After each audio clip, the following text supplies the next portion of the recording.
in our culture, they were really blessed with this wisdom. In fact, when I was doing my course in remedial therapy, and when my teachers in Australia used to teach me these movements, like crawling is important, and it used to ring a bell. I used to say, around that time we say this particular rhyme. We have this swaying movement, Saindad Amma, Saindad in Tamil. I'm sure there are equivalent rhymes in other languages. And we have something called elephant, rocking elephant for this movement. These were all told at that particular month, because that's the movement in that month that the child has to cross, that child has to go through that movement. And so sensibly, they had these traditional rhymes.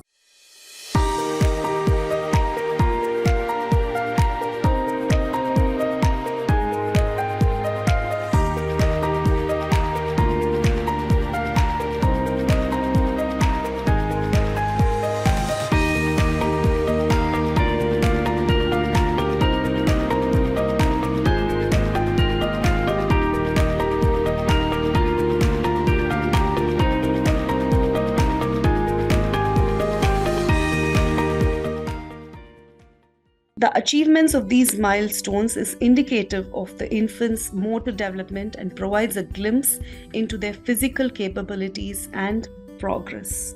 So this is gross motor, that is the big muscles, and fine motor. In the beginning, children will grab things, in this way, and then they will go on to the pincer grip, like using 2 fingers. So can you imagine preempting a child to write? And I'm throwing a question: what is the right age for a child to hold a pencil and write? This is a question I am asking you. This is a very important question, and I hope things change after this session. At least your understanding that what children need to do at what age changes after this. Now, what is the connection between this physical, whatever I showed you, the different stages? So it's quite obvious that the child also starts standing on his own.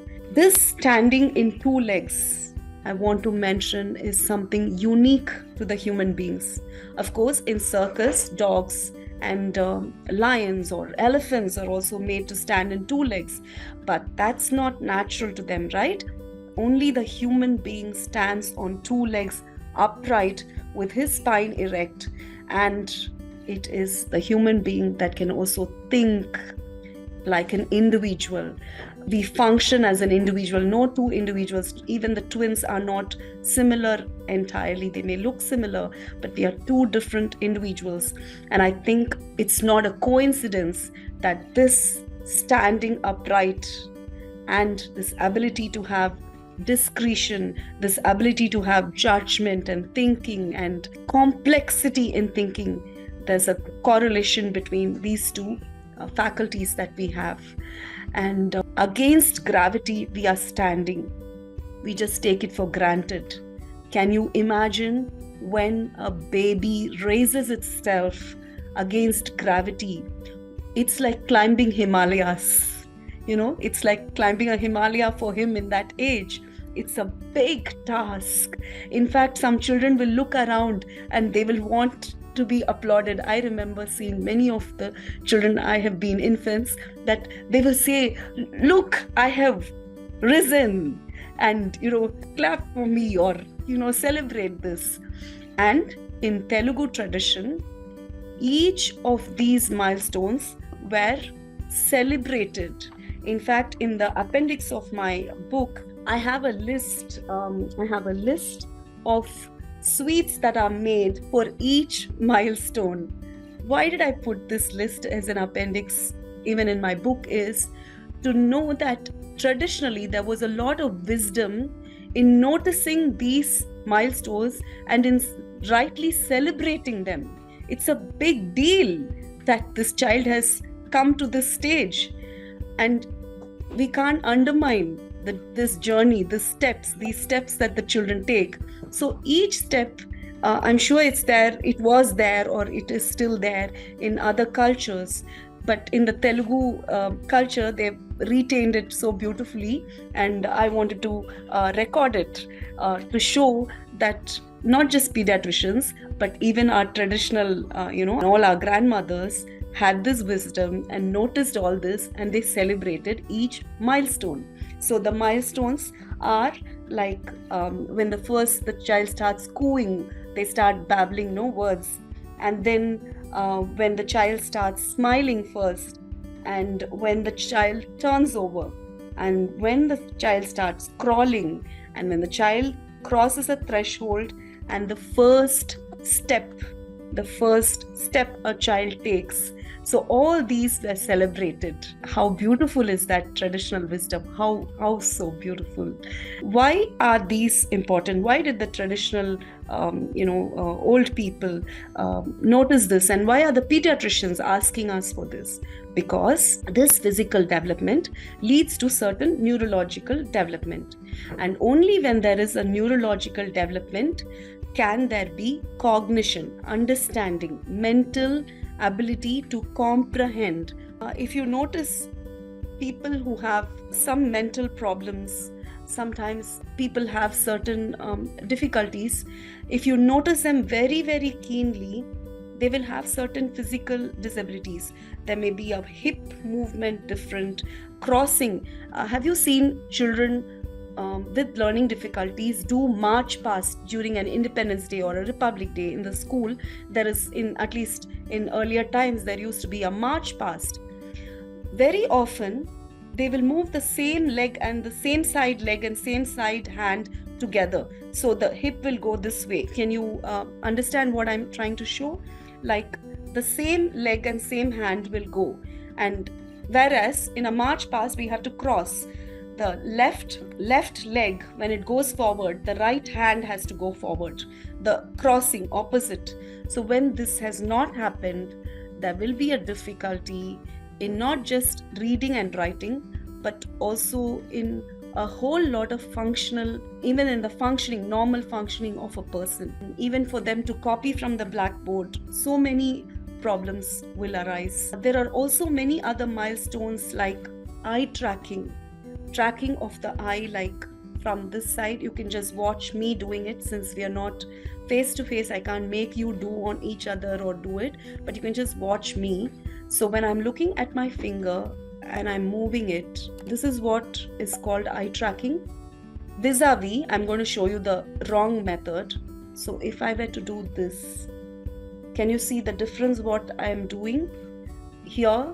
This is how I track with my eye. So this also is a milestone. A lot of children that come to us for therapy do this. So can you imagine when a teacher is writing on the blackboard, the child has to cope. The neck muscle might pain, the shoulders might pain, and in the process he might also get irritated with the child sitting next to him. So in all this, what happens? The child becomes difficult. The child might not have a good social relation with the child sitting next to him, might not like studies, might not like the teacher, or might become violent. So a whole lot of problems start just because the child was unable to track the eye. Eye tracking did not happen. And eye tracking is a brain problem or a physical problem. Is it a brain neurological problem? Is it a psychological problem? Or is it a physiological problem? All learning difficulties, in my view, are physiological problems. Something has not happened in the physiology at a particular age, and hence that is manifesting as a cognitive problem, as an emotional problem. But these physical developments will only lead to cognitive abilities, problem solving, spatial awareness. So many children come to me with handwriting problem. Handwriting problem is one, of course, motor skill problem, but also a lot of times spatial awareness. Spatial awareness, like if they are asked to write on a plain paper, the writing goes cross. So they don't have that awareness of space. And on a higher level, sometimes as adults, we say things like, mind your business. Don't cross your limits, isn't it? So when we don't have this spatial awareness and this proper sense of touch, we will cross limits, we will cross boundaries in the higher realm, in our emotional, mental realm. We don't know where to draw boundaries, where to stop ourselves. So I think everything starts with physiology. Now it's important to recognize the significance of these milestones, and also to identify any potential developmental delays. So in my book, I've given a checklist at the end of each chapter, and the chapters are age-wise, like 0 to 3 months, 4 to 6 months, and then so on and so forth. Then first year, second year, third year, fourth year, up to 7 years. Each year, what should be noticed.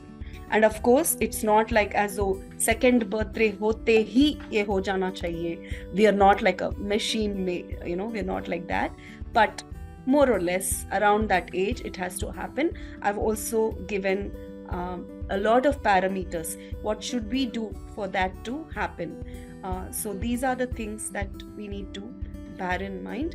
But I think if parents start noticing milestones, then if at all you have to interfere, then you interfere very early. And that's the sensible thing to do. And believe me, in our culture, they were really blessed with this wisdom.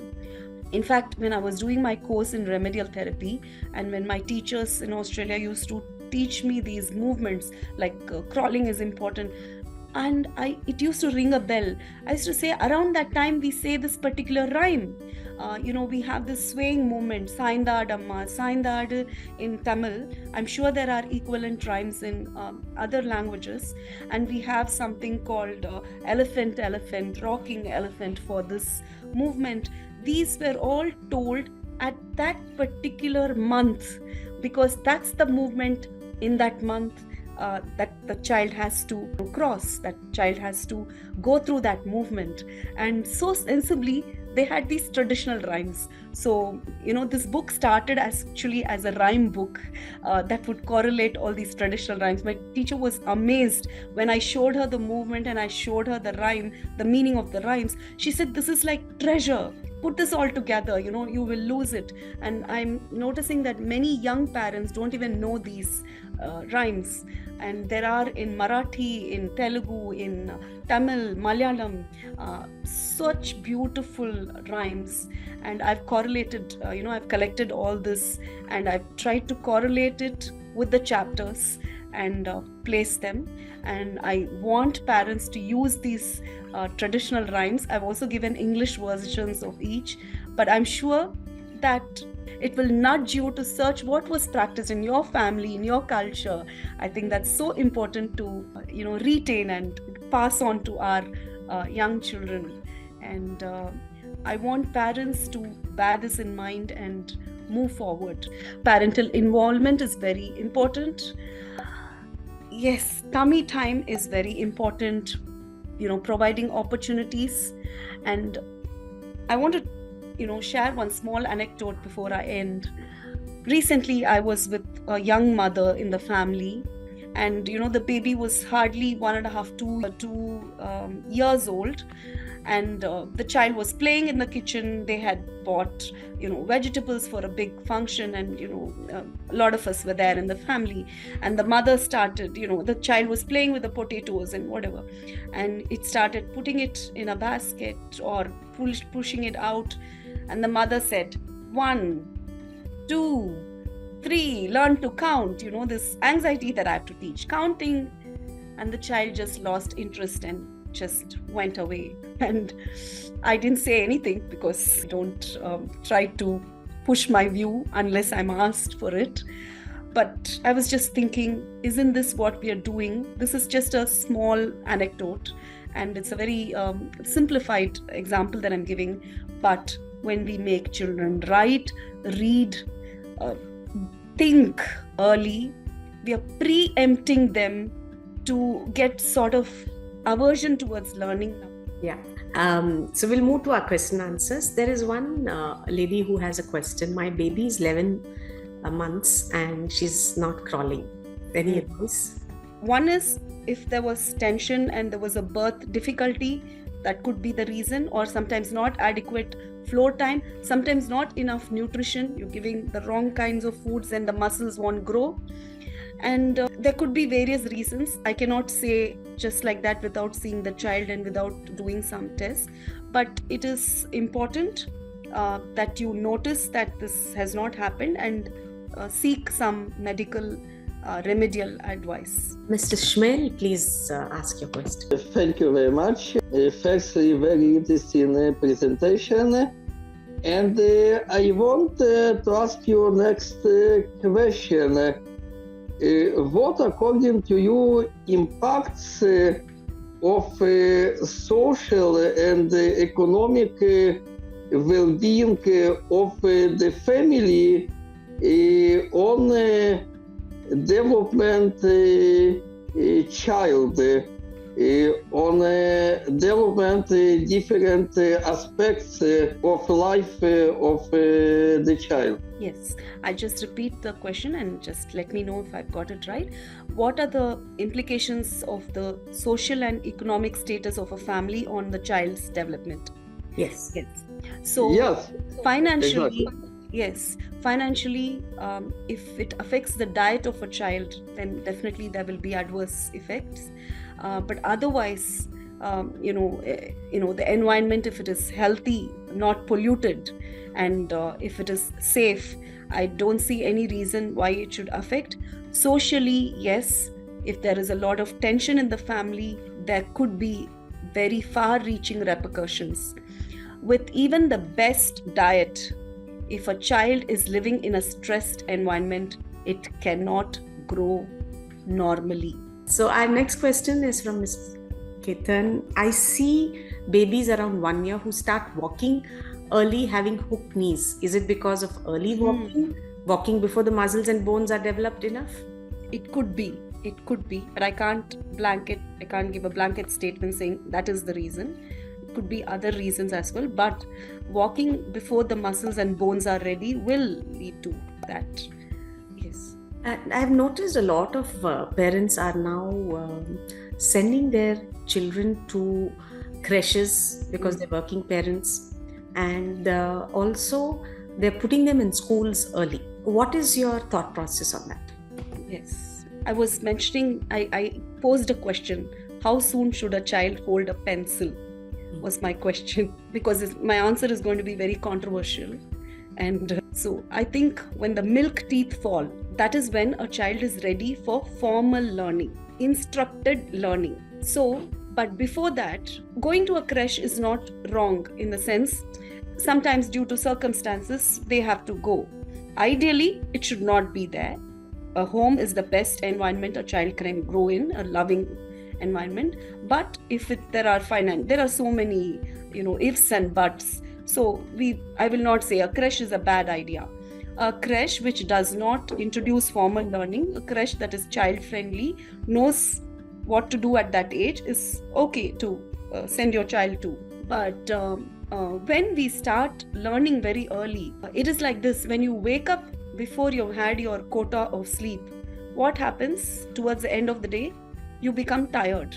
So life is like a journey that when we start thinking and learning very early, we become tired towards the end. Our life is meant like a marathon. We need to preserve this energy for a long time. In the initial years, you can be slow. You're supposed to be slow. It's our anxiety. Will my child fit in? Will my child get there? But remember, you're running a marathon race with your child. So don't be anxious about how soon to reach, but you definitely have to reach. Yeah, our next question is from Ms. Lakshmi Shankar. Yeah, so since we were talking about early childhood and the child in the womb and other things, so I teach music. So I've been learning music from the age of 8. So music has been an intrinsic part of my life. So when I was expecting my children, I used to sing a lot to them. Even when they were in my womb, I used to sing a lot. So I want to know, I've heard that music is a very significant part of the fetal growth and also subsequently when after the child is born. So can you tell me a little bit more about that? I have an entire chapter on music in my book and how important it is. And when I did my remedial therapy for children who have lack of focus, like what you call as attention deficit, for them we use something called music therapy. And in my own experience as a remedial therapist, I have just by using music, Carnatic music, we have cured a child who was brought to us as ADHD, attention deficit hyperactive child. Only music therapy. I did the exercises for a few days, and then I realized music is enough for this child. Music is hugely powerful, a very powerful tool.